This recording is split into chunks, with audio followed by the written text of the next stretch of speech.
ওই ভারত তারা পরিকল্পিতভাবে আজকে এই বাঁধ ছেড়ে দিয়ে আমাদের দেশে বন্যায় প্লাবিত করেছে।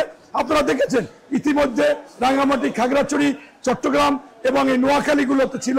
আজকে সকালে শুনতেছি যে আরো বেড়ে চারিদিক থেকে বাঁধগুলো ছেড়ে দিয়েছে। এখন রাজশাহী এবং উত্তরাঞ্চলও সেটা হয়েছে। এটা আমি মনে করি যে এটা কোনোভাবে এটাকে বরদাস্ত করা যায় না। আমাদেরকেও বাদ দিতে হবে।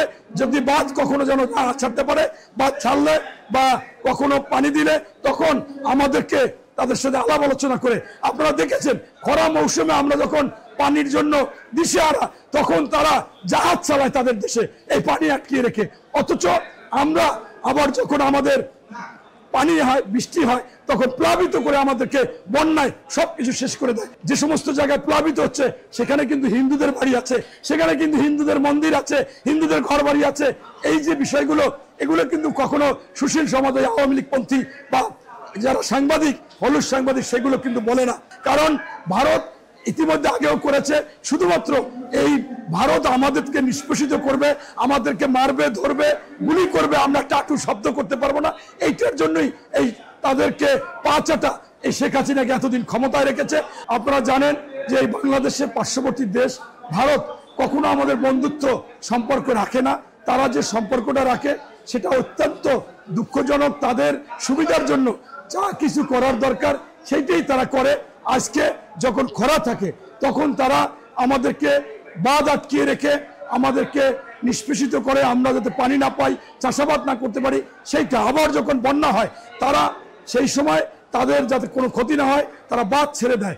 আজকে পরিকল্পিতভাবে এই আপনার এই সরকারকে বিতর্কিত করার জন্য, বেকায়দায় ফেলাবার জন্য ওই ভারত তারা পরিকল্পিতভাবে আজকে এই বাঁধ ছেড়ে দিয়ে আমাদের দেশে বন্যায় প্লাবিত করেছে। আপনারা শুনেছেন নির্লজ্জভাবে শেখ হাসিনা স্বামী স্ত্রীর সম্পর্ক বলেছে, তার পররাষ্ট্রমন্ত্রী ক্ষমতায় রাখার কথা স্পষ্ট হয়েছে। এটা তা আসলে ঘটনাটা সত্য। তাই আমরা মনে করি বাংলাদেশে আমাদেরকে একটি বেসামরিক প্রশিক্ষণ করতে হবে, যে প্রশিক্ষণের মাধ্যমে ভারত থেকে যখনই বাধা আসবে আমরা সেটা প্রতিরোধ করব, আমরা প্রতিবাদ করব, প্রয়োজনে প্রতিরক্ষার পাশে দাঁড়াবো। সেইটার জন্য আমি আজকে বক্তব্যে আমাদের নেতৃত্বদেরকেও বলেছি যে আমরা সেইটা করব। এবং পাশাপাশি আমাদেরকেও বাদ দিতে হবে, যদি বাঁধ কখনো যেন না ছাড়তে পারে, বাঁধ ছাড়লে বা কখনো পানি দিলে তখন আমাদেরকে তাদের সাথে আলাপ আলোচনা করে। আপনারা দেখেছেন খরা মৌসুমে আমরা যখন পানির জন্য দিশেহারা তখন তারা জাহাজ চালায় তাদের দেশে এই পানি আটকিয়ে রেখে।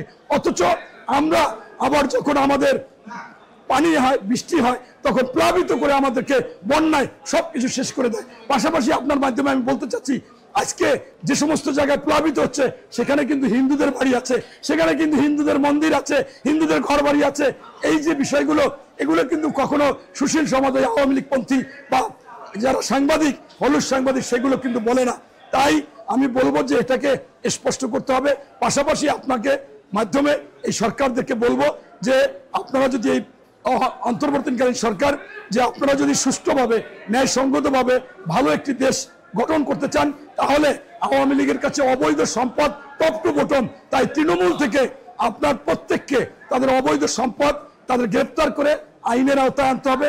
পাশাপাশি তারা যেটা সন্ত্রাসী দল গোপালগঞ্জে আর্মিদের উপর কি নির্মমভাবে আগুন দিয়েছে, এরা যে আগুন সন্ত্রাসী, এরা যে অরিজিনাল সন্ত্রাসী, এরা যে খুনি, সেই সাঁওতালপল্লীতে, রামুতে, নাসিরনগরে আপনারা দেখেছেন সেই প্রচুর তাদের খুন এবং 3টা গণহত্যা, একটা শাপলা চত্বরে, একটি মনে করেন বিডিআর গণহত্যা, একটা ছাত্র জনতা এবং শত শত মানুষকে গুম করেছে। আমিও আয়নাগরে ছিলাম। সর্বসাকুল্যে স্পষ্ট যে এটা সন্ত্রাসী দল, আওয়ামী লীগকে সন্ত্রাসী দল হিসাবে নিষিদ্ধ করতে হবে এবং তাদের প্রত্যেককে আইনের আওতায় আনতে হবে। শেষে আমি বলবো যে অনেকে অনেক জায়গায় বিভিন্ন কথা বলতে পারে, কথা বলা সহজ। অনেকে বলে যে এক দানবের সরকারের থেকে আরেক দানব হবে না, এক স্বৈরাচারের কাছে।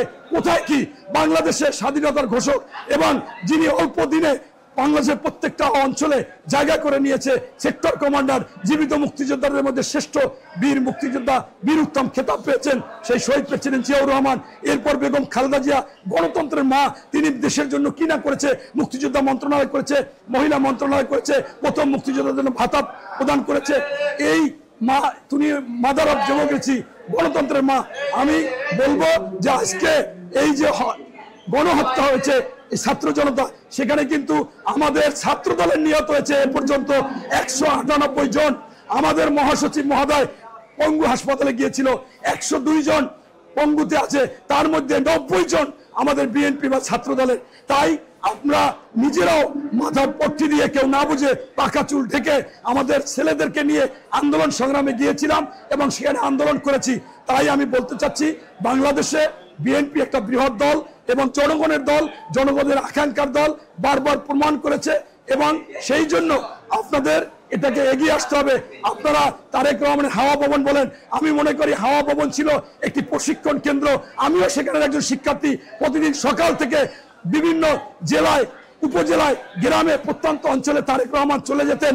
কোথায় গিয়ে ছাগল দিতেন, মুরগি দিতেন, তাদের বলতেন যে আপনারা একটু উদ্যোগ নেন, একটু চেষ্টা করুন, সফলতা আনবেন। তাই এই হাওয়া ভবন কখনো আওয়ামী লীগ বিতর্কিত করেছে, সারা বাংলাদেশ থেকে হাওয়া ভবন করেছে, অথচ তারেক রহমান রাত্রে এখান থেকে শিডিউল করতো কোথায় যাবে, কি করবে, কার সাথে কথা বলবে, এই কাজগুলো তিনি করতেন। এখানে একেবারে আওয়ামী লীগ পরিকল্পিতভাবে এটা বিতর্কিত করেছে। এর প্রমাণও আপনি পাবেন যে মোতাহার সাহেব জজ, যার সাজা মওকুফ করলো, সেই বাংলাদেশে থাকতে পারেনি, অথচ তারেক সাহেবকে আবার হাইকোর্টে যে সাজা দিয়েছে তার হাইকোর্ট থেকে সুপ্রিম কোর্টে নিয়েছে। আবার খালেদা জিয়াকে যে নিম্ন আদালতে সাজা দিয়েছে তাকে হাইকোর্টের বিচারপতি বানিয়েছে, আবার হাইকোর্টে যে বাড়িয়েছে তাকে সুপ্রিম কোর্টে নিয়েছে। তার মানে হচ্ছে আওয়ামী লীগ পরিকল্পিতভাবে হাওয়া ভবন বা তারেক রহমানকে কলঙ্কিত করতে চেয়েছে। আসলে এখানে তারেক রহমান, বিএনপি, খালেদা জিয়া এবং বিএনপি তারা কখনো দেশের অমঙ্গল চায় না, কল্যাণ চায়, দেশের জন্য কাজ করে। এবং যখনই বিএনপি আসে তখন ভারতের সাথে হয় একেবারে জবাবদিহি এবং বন্ধুত্ব, কিন্তু কোনো সম অধিকারে হয়। এবং সেই জন্য দেশপ্রেমিক দল হচ্ছে বিএনপি এবং এই বিএনপি বৃহৎ দল।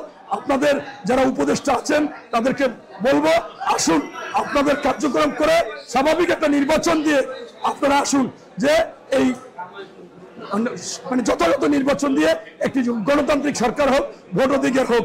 এবং আজকে যারা ছোটখাটো বিভিন্ন আন্দোলন করছেন তাদেরকে অনুরোধ করব, এতদিন তো আওয়ামী লীগ ছিল, তখন আন্দোলন করেননি, এই সরকার অন্তর্বর্তীকালীন সরকার, এই ধরনের আন্দোলন করে আপনারা এই সরকারকে বিতর্কিত করবেন না, এই সরকারকে কাজ করতে দিন। পরবর্তীতে নির্বাচিত সরকার আসুক, তখনই আপনাদের দাবি দেওয়া মানবে।